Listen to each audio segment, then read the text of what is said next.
আমি আছি ভোলাগঞ্জ সিলেট, সাদা পাথর খ্যাত এই জায়গা। এখানে অসংখ্য ডেইলি বেসিস কিছু হকার আছেন যারা জীবিকা নির্বাহ করে থাকেন সামান্য খাবারের জিনিস, মুখরোচক জিনিস বিক্রি করে। তো কথা বলবো রাজুর সাথে। রাজু, আপনি কতদিন থেকে বিক্রি করেন এগুলো? যে আমি এগুলা ব্যবসা করি আজকে 4-5 বছর ধরে হবে।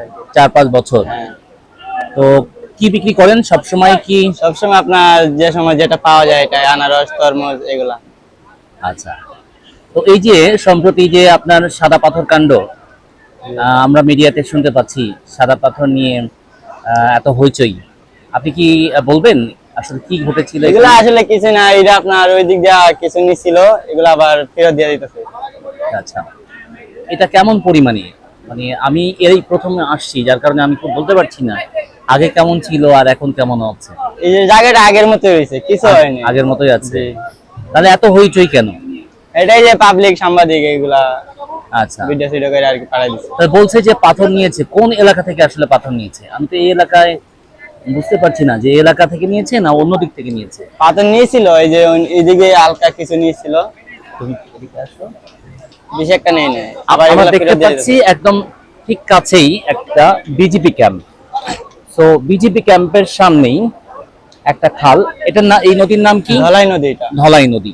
তো ধলাই নদীর পাশেই রয়েছে বিজিবি অফিস, ঠিক তার পাশেই এই সাদা পাথর খ্যাত এই জায়গাটা। তো রাজু যেটা বলছিলেন, এদিক থেকে পাথর অতটা নেওয়া হয় নাই, পাথর নেওয়া হয়েছে দূর ওই ফুট সাইড থেকে, পূর্ব দিক থেকে। জি জি।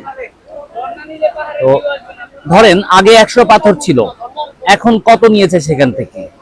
আর 50টা নিয়ে গেছে, ব্যাপারটা কিরকম? না না, আরো অনেক কম, 20টা মতো। 100টা ছিল, 20টা নিয়ে গেছে। হ্যাঁ, এগুলো আবার ফেরত দিয়ে গেছে, এর থেকে আরো ডাবল দিতেছে এগুলো। ফেরত দিয়ে গেছে না? ওকে, আপনারা খুশি এখন? এখন আমরা খুশি। কেন খুশি? এই যে পাথরগুলা ফেরত দিছে, আগের মতো স্পটটা হইছে। কি মনে হচ্ছে এবার ভালো টুরিস্ট আসবে, তাই না? হ্যাঁ, এবার আলহামদুলিল্লাহ ভালো আসবে। মিডিয়াতে অনেক প্রচার হয়েছে, জি জি, টুরিস্ট বেশি আসবে। যে টুরিস্ট বেশি আসবে আগের থেকে। রাজু, আপনার সংসারে কে কে আছে? আর সংসারে আব্বু আম্মু ভাই বোন, তারপরে আমার বউ ছেলে।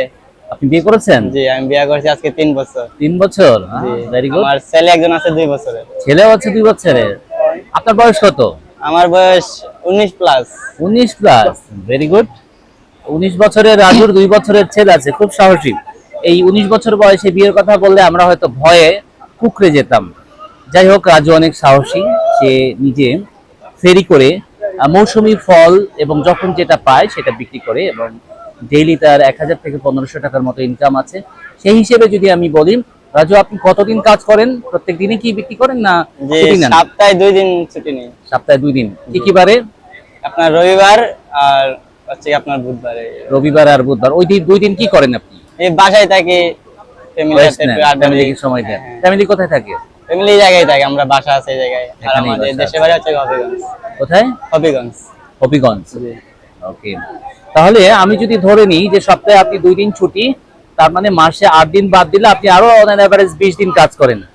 20 দিনে 20 থেকে 30,000 টাকা আপনার আয় হয় না বিক্রি হয়? এটা বিক্রি হয় না আয় হয়? বুঝতে পারছেন তো বিক্রি আর আয়ের মধ্যে পার্থক্য? জি, বুঝতে পারছি। হ্যাঁ, লাভ হয় বলতে মাসে আমার সবকিছু মিলে 30 থেকে পড়ে যায় আর কি। 30,000? হ্যাঁ, 30 পড়ে যায়। Very good. তাহলে তো এই যে চাকরির পিছনে ছোটার তো কোনো মানে হয় না, না? চাকরি করার দরকার নেই আমার। অনেকে 10,000 20,000 টাকার জন্য সারা বছর অমানসিক পরিশ্রম করে।